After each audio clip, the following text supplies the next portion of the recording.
Hey, this is Pamela Riemenschneider for Blue Book Services. Greg, that is not your basement. What's going on? Oh, it's sunny Arizona. I'm in Tubac at the FPAA's annual meeting. This is the 75th anniversary of the association. Last year was the 50th anniversary of the meeting, so this is actually the 51st. And we had a great session today of education. As you can imagine, President of FPA, Lance Youngmeyer, kind of went through all the issues the industry here has dealt with, from being involved in USMCA negotiation to the tomato suspension agreement. I guess I would say the biggest message we heard is that there is incredible optimism for USMCA passing soon. The FPA's lobbyist, who works in DC, said she's very optimistic.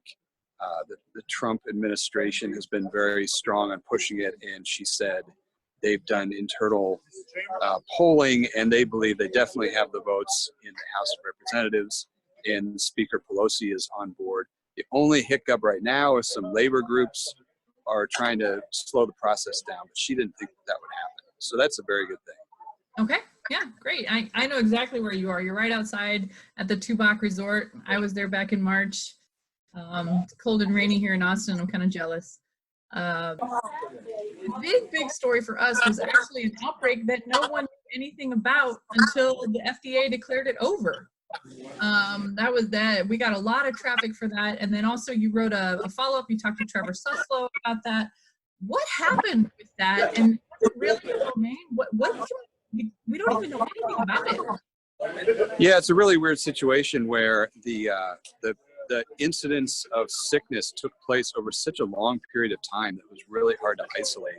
And I did talk with Trevor Susslow, who is the VP of Food Safety at PMA. And he said it's hard to figure out what the industry can learn from this incident because, first of all, we didn't know about it. And then once we found out, it was already gone. And then they haven't been able to isolate it to a farm. So it's kind of a weird situation.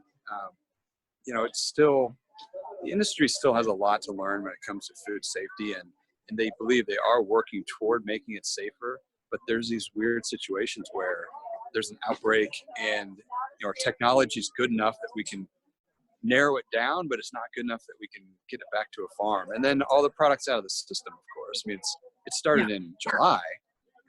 You know, you know, we're 2 weeks from Thanksgiving. Yeah, and just to think about what happened at Thanksgiving last year, I'm pretty sure most of the industry is glad that it was declared over before it even hit the news, because we don't want to have a repeat from last year, of course. Yeah, well, consumer groups are concerned about it, and I can kind of understand that. But as Dr. Susslow pointed out, if there's nothing that can be taken by either consumers or the industry of actionable sense, you know, what's the point of alarming everyone? Yeah. So I'm sure that we'll keep an eye on it, and the industry's going to keep an eye on it. But everyone's picking up and moving to Yuma, so it's kind of one of those things where we'll wait and see and watch, and hopefully it doesn't come back up.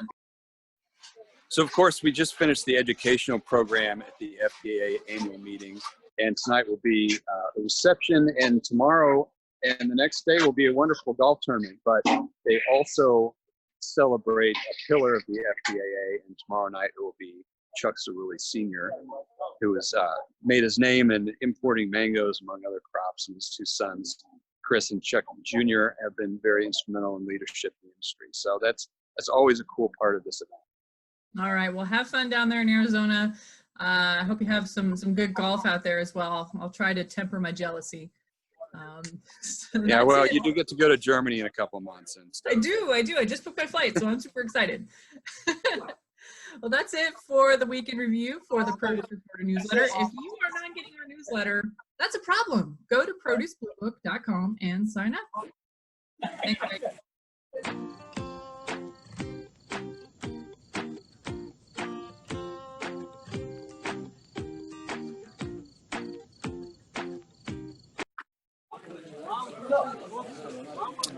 Well, I have to say that this is the opening day of this meeting, and tonight is an opening reception. Tomorrow is golf, and then there's a big part of the the meeting every year where they recognize a pillar of the industry. And this year it's going to be Chuck Cirilli Sr., who's been a real giant in the industry here. And of course, his two sons are very active in leadership across the industry.